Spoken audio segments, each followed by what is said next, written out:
If you're anything like me, I bet you're wondering, how did we get here? You see, for as long as I can remember, I've always had a passion for travel. I've always wanted to see the true beauty that this world has had to offer. I can remember back to the mid-1990s during the Million Man March, how a million people came together to have a discussion about how a group of people would not only be seen by the world, but how they would interact with the world. And I thought to myself, after I finish my studies, I want to put myself in a position where I get out there and travel and take part in these amazing activities. So shortly after finishing high school, I took a position with an international shipping company.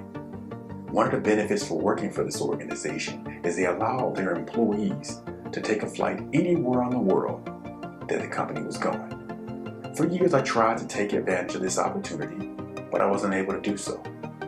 But while working there, I was able to meet some young college students. They were studying the evolution of mankind. The biggest dream was to travel to Central and South America to live amongst the culture and see how these individuals had evolved to interact with their environment. And to my surprise, after working there a very short period of time, they were able to quit their jobs and begin to live their dreams. In that moment, it was bittersweet. On one hand, I was happy that these colleagues of mine were able to achieve their dream.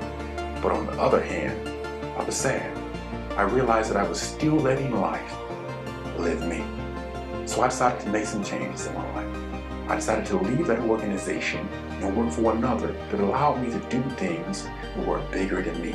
To not only visit these locations, but to take part in activities that will make an impact that will be talked about for generations to come. And for 20 years, this organization allowed me to go to some amazing places like Southwest Asia and the Middle East.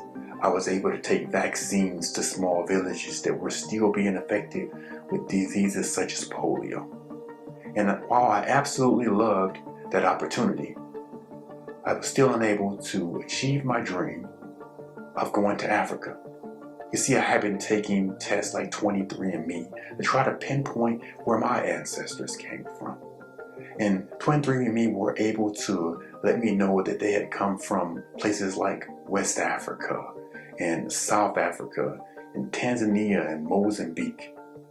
So I really wanted to go back and experience the culture that my ancestors had experienced. And to my surprise, my brother also shared that dream. You see, this past summer, he decided to take a flight and come and visit my wife and I in the Pacific Northwest. And while talking, he shared his dream of spending his next birthday in the continent of Africa. Now, I had been trying to get to Africa for the last few years. In 2019, in the year of return, I really wanted to go. However, we all know what happened in 2019 and 2020 and how the tourism industry was affected. But not this time. I decided that this time I would rise to the occasion, I would put the plan in place, I would overcome the challenges and adversities that I had faced in the past, and I would return to the continent of Africa.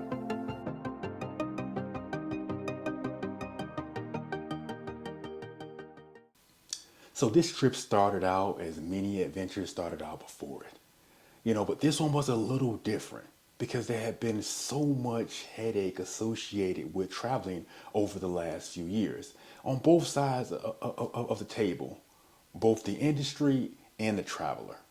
But luckily I had some good people in my corner who made this happen. You see, I arrived to the airport about 2 hours ahead of time. But who out there is like me? As soon as you break that door, you see that long line of people waiting to check in, and you all share that same thought. Will I make it through security in time to make my flight? Now, if you're a preparation person like me, you've already got your TSA pre-check ready to go, so you get to skip to the front of the line as you see all those other people waiting to go through that long line. Now, as I said earlier, the tourism industry has had some struggles over the last few years. They've seen about maybe a 72% decline in travelers, which is what made it hard to put this trip together. You see, initially I had went out there and tried to plan this trip by myself. I wanted to build my own adventure. But I soon saw that that was not going to work this time around. I was going to have to rely on some experts to put together a great trip to allow me to fully experience the country of South Africa. So the tourism company was able to book this flight for me. However, I wanted to fly first class. I'm a big person and I need some leg room. They were able to put me in Comfort Plus, and I quickly learned that for international travel, Comfort Plus is the same thing as first class on domestic. So that was good to go. Now that domestic Comfort Plus, I don't know about that one. Here we are at the world famous Kruger National Park. Now what you see in front of us is our ride for the next 2 days. Now it's a nice truck, but when I first saw it, I was taken aback a little bit. I thought to myself, the only thing between me, lions, tigers, and baboons would be this truck. I think it's made of aluminum, plastic, canvas, bubble gum, and duct tape, but I think it'll be enough to keep me safe over the next few days. Alright, so pro tip for Kruger National Park.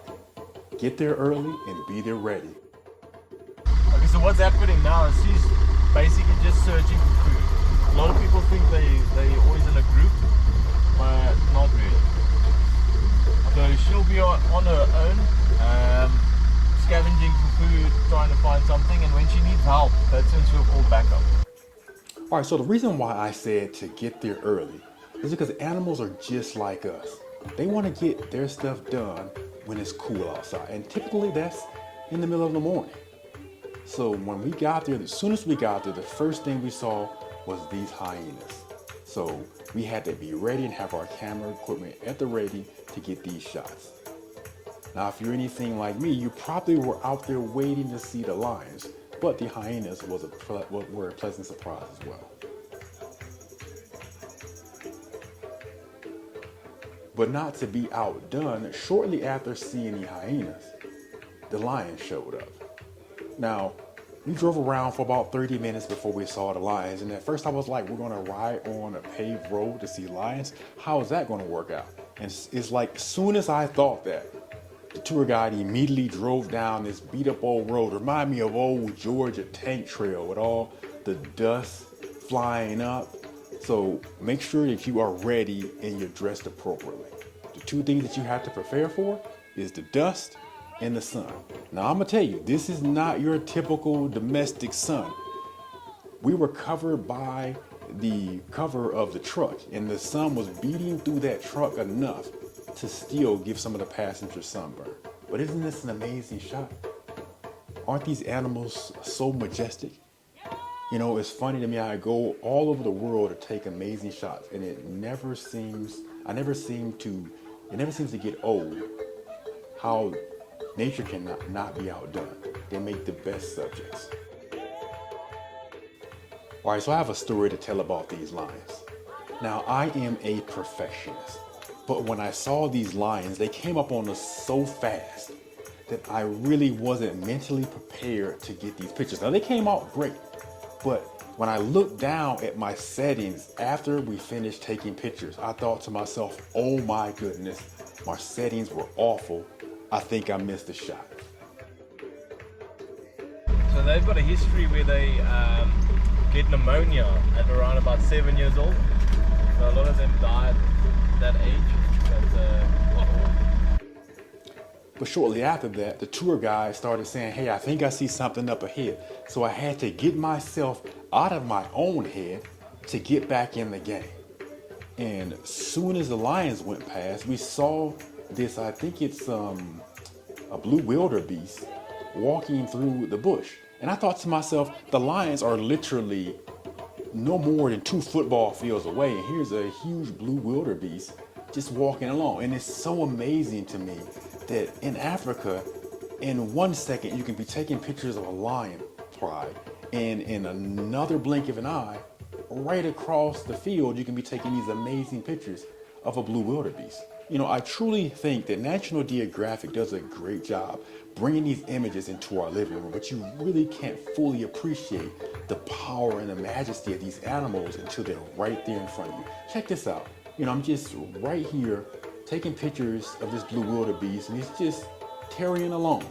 And then the next thing you know, his buddy comes out of nowhere and starts running across the road. And I had to have my camera at the ready at all times so I did not miss this one-in-a-lifetime opportunity of taking a picture of a blue Boulder Beach running in front of my truck. Now, I don't know about you. Back in the States, if anything runs in front of my truck, it's a problem. But I was, for the first time in my life, hoping, like I hope something runs in front of the truck. You know, I've taken out many a deers and ruined quite a few vehicles doing so. Now, what I'm looking for here is our tour guide. He was a bird expert, and he was walking me through how I think these are some sort of bird. I can't remember what kind of bird it was. A vulture. He was telling me how the vultures would ride the currents, the heat waves, to get higher in the sky to get a better look at the prey that was below it. Now, here are some other sort of deer kind of animals. I think these are antelopes right here, but it got to the point where we saw these so many times that the tour guide didn't even stop anymore for. I think we'll put the name of this animal in the comments below. But I think even though we saw them so many times, we never got old. It never got old taking pictures of them. Now, this is a prime example of why you have to pack the right tool for the right job.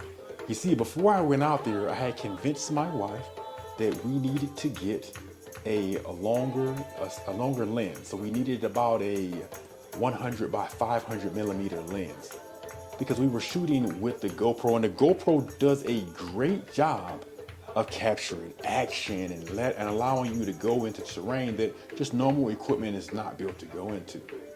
However, this 100 by 500 millimeter lens was second to none. It allowed me to take a shot like this to where it just looked like an open field and reach out and grab these giraffes like this. It had image stabilization, so I was able to move back and forth with the rocking of the vehicle and still take a sharp, in focus picture. And that is a testament to the equipment that we use. Now, my primary tools out here was the GoPro for the video footage, as well as the Canon R5 with the Canon RF 100 by 500 millimeter lens, as well as the Canon 14 by 35 millimeter AO lens. I think that one is a 2.8, but don't quote me on that. But this is one, I was so happy because this was one of the few times where I was able to go in a situation where I couldn't dictate what the subjects were going to be doing, that I didn't have to worry about low light for the most part. Because I'm pretty sure you've seen a lot of my other videos where I'm shooting sports and you really don't have a lot of lights in those stadiums. But here, the African safari showed out. I had plenty of light to capture some great shots of these majestic animals.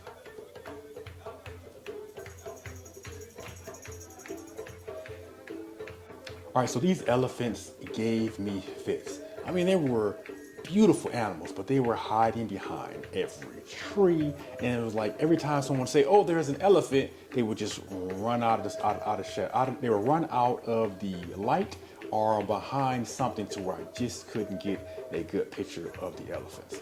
But patience yielded great results because after about a half a day of chasing these elephants around, I finally was able to capture this amazing shot. Now he's still halfway hid behind the tree, but you know, you get what you can get, and then you move on to the next shot. Now there is something that I thought was really interesting about these elephants. You see this tree right here?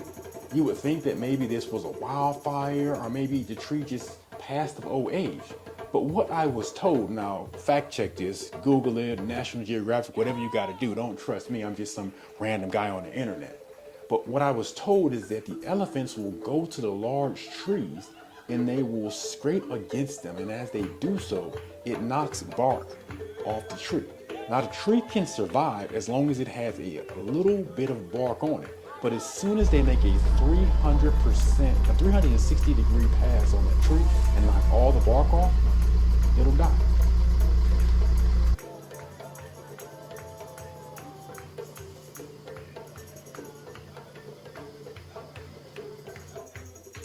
But as you can see, they stuck to those trees, and somehow these trees are still surviving. So it just goes to show that Mother Nature will find a way to survive.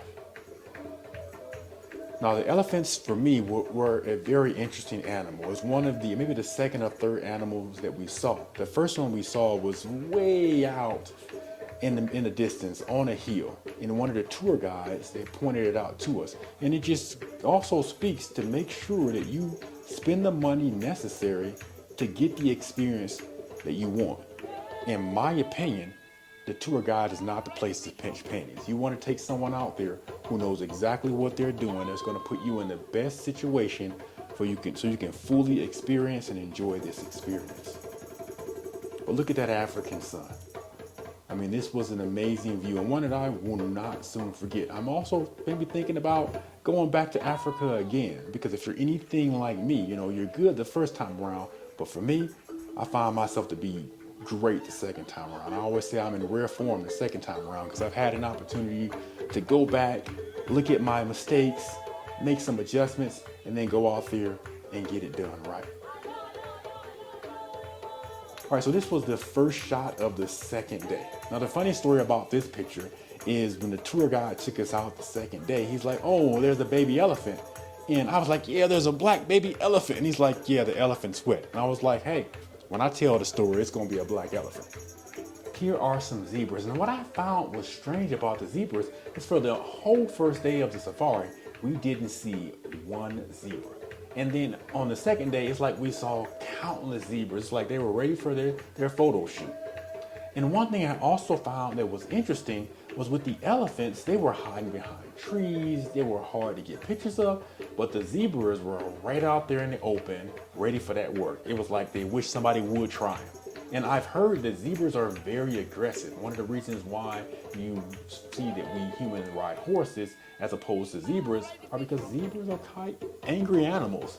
And if you're brave enough to try to jump on one of their backs, I want to see pictures of it. No, I don't encourage anybody out there to do anything crazy on a safari or anything like that. That's one thing the tour guide did say. He says no matter what animal you saw, keep all arms, limbs in the vehicle because they are not responsible for anything that happened. They said they'll get you back, but they're just not going to promise whether they'll get you back in one piece or not. No, they didn't say that. I said that. But just make sure when you do this, keep all your hands, arms, and limbs in the vehicle. Now, we got some great pictures of zebras. One reason I really enjoyed taking pictures of the zebras is because the coloring of the animal, it's like it jumped off the page. I guess that's why you probably see zebra skin rugs and all their skins in all the shops when you go to Africa. They I guess there's a lot of them, plus their skin and their feather is very striking. So they do make for good pictures and decorations. And one thing I found about this, they also had this little bird that was sitting on them the whole time. And the bird itself was very beautiful, and it made for a really good picture because the contrast between the zebra's fur and the bird was really striking. Like you can see it here, this little bird was like on every zebra that I saw. And what I was told is that this little bird kind of feeds on the insects in the dead skin on the zebra. So the zebra kind of uses it to remove some of the imperfections of its skin to keep it more comfortable. Now, I'm going to tell you now, while you watch this documentary, you're going to see a lot of zebras. The zebras were by far one of my favorite animals to take pictures of. One, because it didn't move very fast, so I didn't have to worry about the shutter speed and motion blur. And two, look at that picture. You can see every detail in this animal. Like I say, I think a zebra for me was like the photographer's favorite subject. It's like they were just posed for. You really got to zoom in on that eye, get a really crisp eye picture, as well as see the patterns and how each zebra's pattern was a little bit different. As soon as I say that they stood for every shot, they decided to move on. I guess they were tired of me bothering them. And the other different thing about the zebras, like the zebras stuck together. When you saw the other deer and antelope and wildebeest, they kind of had other animals around. Even the giraffes were hanging out with other animals, but the zebras kind of kept to themselves. I mean, they only were around other zebras. And as you can see, most of the pictures I took of the zebras, only thing you see in the picture is the zebras. And one thing you may ask is, there are lions out there, there's all kind of predators. Why don't the zebras blend into the background, kind of like this ostrich does. The ostrich does a good job of blending into its background. And that's because the zebras are trying to blend into each other as opposed to blending into the background. Now, the tour guide I had was a bird expert, so I did take quite a few pictures and get a great education on the different birds that are in Kruger National Park. It's funny, one of the best pictures I took of the whole trip, which is coming up a little later in the video, was a result of me looking for birds. I was looking up in the tree for a bird and I saw something that you'll see later on. Now, this was a difficult task for me taking pictures of. I'm trying to focus in on one of the monkeys to get a great shot, and they're like, we're trying to have fun. These were like a bunch of toddlers running around. And I will tell you, if you go on safari, do not leave your food laying around. This little guy looks innocent, but he is looking at some guy eating a banana.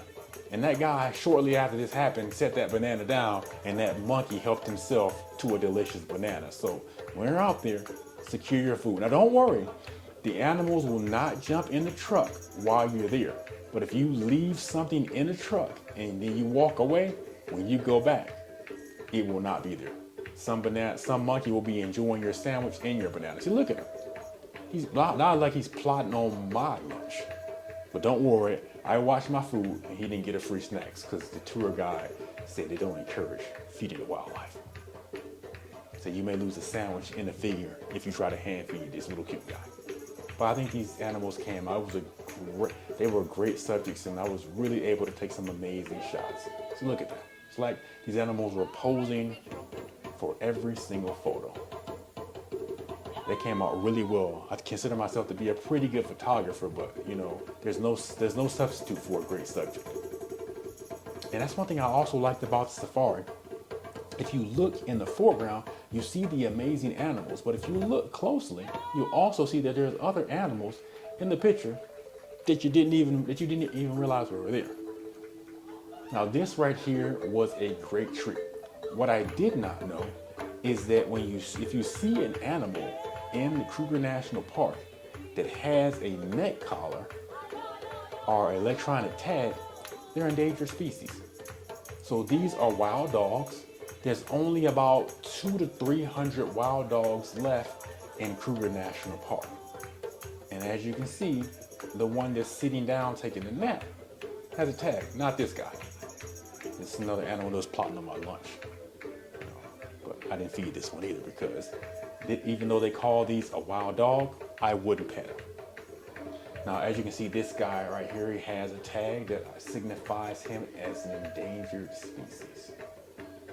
You know, and I was shocked. The tour guide was like, yes, we're excited about seeing the lions and the hyenas, but it's a rare occasion that you see the wild dogs on safari because we were in the southern part of the park where you see a lot of tourists and a lot of visitors. Because typically you have to go up to the north side of Kruger National Park to see the rarer animals.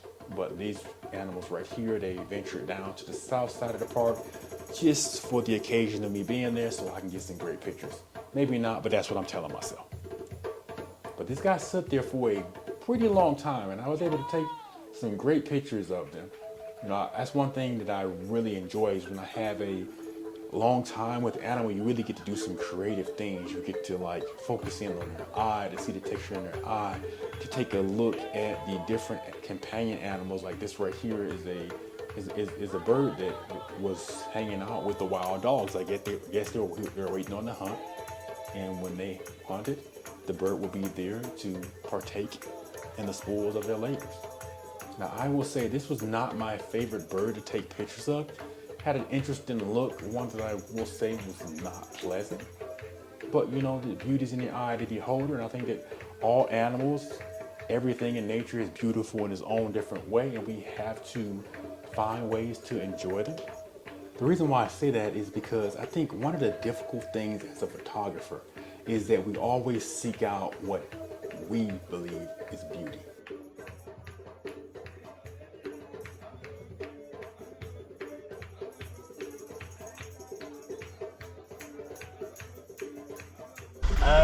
So zebras will eat long grass. like a horse, and then blue wildebeest will come and eat the shorter grass. These guys have a split lip, so you can actually take their lip to the side and you can see the teeth. And they have got that so they can eat really, really short grass. And as I mentioned earlier, we saw a lot of these grass-eating animals over and over and over. But this is what I was saying. I really fell in love with taking pictures of birds.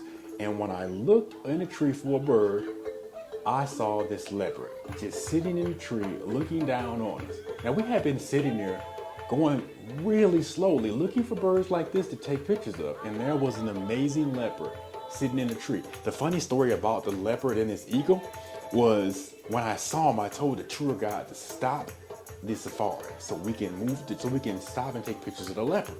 And he was like pleading with me like, hey, yes, let's take pictures of the leopard, but let me put the vehicle in the perfect position. Now I was like, do not move. This leopard is beautiful and I want to get this picture. But he told me, he was like, hey, although this is not the busy season, if I don't move this vehicle in the perfect position right now, someone will come and park right in front of us and you won't be able to get a shot at all. He was like, in the busy season, when they see things like leopards and lions and hyenas, they'll call it in to coordinate it so everybody can enjoy the park, but it'll cause traffic jams. So you will have like maybe 60, 70 vehicles lined up to see these animals. So luckily he was able to quietly move the vehicle into place and we were able to get some great pictures of the leopard. So I want to be clear, Kruger National Park is an amazing place to take pictures, but don't be fooled. The entire country of South Africa put a show. And I just threw that shot in from the coast, just to wake your beak on what's to come in future videos. Here's some other pictures I was able to take of some birds in the national park because like I said, the guide that we had was a bird expert and he really put us in some great positions to take some shots that I thought was absolutely stunning. Like this bird right here was in a tree. Bonus points to anybody in the comments to tell me what is the fictional Disney name of the bird of this same species in a very famous Disney film. And I put these here specifically in order because all of these animals were featured in a Disney film together. Now, fun fact, the bird that we saw earlier on the zebra also rides on the back of the previous animal, and that is the warthog. And the warthog is the smallest animal that will allow that bird to ride on it. Now, I said earlier that I did not think that the vultures were nice looking animals on the ground, but in the sky, they were stunning. So and the Kruger National Park had animals of all different species. They had the birds, they had lizards. I mean, it was like every time I turned my head, there was something absolutely different. Like the lizard you saw before, it's also a famous character in a very famous commercial. That was a chameleon. And you were probably asking yourself, why wasn't the chameleon blended into the concrete? And what I found is they don't actually do that. And these are some more pictures of the vultures. I thought it was a really nice contrast between the background and the dead tree. And there you see one of those animals that I told would come down and take your lunch. He's just sitting down there enjoying lunch with us. And here are some other wildlife that South Africa had to offer. I had the opportunity to go down to see the South African penguin colony. And what I really liked taking pictures of these animals is because they had so much character. It was like each one of them was doing something different, because as a photographer, I'm always really cautious of putting myself in a situation to where everything will look similar and everything will appear to be the same thing over and over. And I will tell you, the penguins did not do that. They did not disappoint. Each of them had a different characteristic. Some were napping, some were even like body surfing on the beach to get out of the water. Others were molting and sunbathing. It was just so much to see there. And what really impressed me was that you had people from all over the world who had come to see this penguin colony. I love going to places to where you have so many cultures collide. You hear so many different languages and how everybody from all over interacts with nature in a different way. Now look at that water in the background. Really did a good job of contrasting with the animals and allowing me to take a really sharp picture and having the background, a beautiful background and foreground to contrast with. Now this right here, walked right past this and did not see it. Luckily there was a little girl on the side of the trail that was looking down, and you know how it is. Kids have the best luck. They find the best things to take pictures of. So when I angled my camera down, I had a 100 to 500 millimeter lens, but the animal was no more than 6 inches away from me. So I was really able to get in close and really capture the texture and the slickness and just the how amazing this animal really is up close. I mean, I've seen these animals on TV, but it really does not do it justice when you can zoom in with a lens that strong to really appreciate that. Now look at this view though. Doesn't that remind you of like sitting in the Caribbean with a mango tango in your hand? I tell you, South Africa's their climate is so different. Every place you go is so different. I mean, you can be in Kruger National Park in the middle of a forest, or a jungle, whatever kind of climate it is, where you have animals of such vast differences. You can go down here to the coast to take pictures of a penguin colony. You can go up to Tabletop Mountain and have mountain climbing and take pictures of the amazing fog and clouds as it rolls over the mountain. I mean, I really enjoyed my trip to South Africa. Now, I will tell you, if you want to go see the penguin colony, I would encourage you to do it sooner rather than later. Unfortunately, like many other natural resources within our world, this is one that don't expect to be around for a very long time. I want to say about a decade ago, the story I was told, like I said, Google me, fact check me, but the story that I was told was there was an oil spill near this specific colony of penguins, which dramatically affected their population, and they don't expect them to be there in the next 10 years.